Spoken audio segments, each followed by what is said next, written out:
السلام علیکم ورحمت الله وبرکاته. ټولو مسافرو ته سلام. خدای دې وکړي چې ټول به روغ جوړ یاستئ. غواړم دوه مهم خبرونه تاسو سره نن شریک کړم چې کتل یې تاسو لپاره ډیر ضروری دي. ډیر دوستان پوښتنه کوي چې آیا اوس عمره د پخوا په څیر کولی شو که نه. بالکل ګرانو مسافرو، د پخوا په څیر تاسو کولی شئ عمرې ته لاړ شئ. هغه 15 ورځې یا 10 ورځې انتظار چې د دوه عمرو ترمنځ هغه پای ته ورسېدو.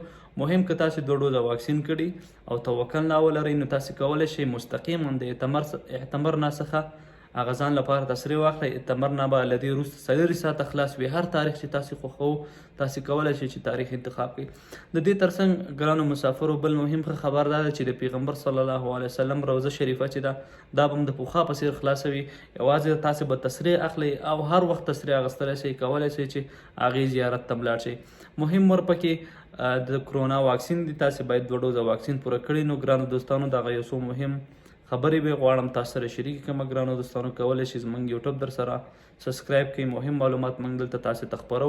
د سعودي عربستان د مسافرو اړوند نور اضافي معلومات. نو هیله ده چې دغه خبر ستاسو لپاره د خوښۍ وړ وګرځي. تاسو لپاره ښه عبادت او موږ لپاره پکې دعا.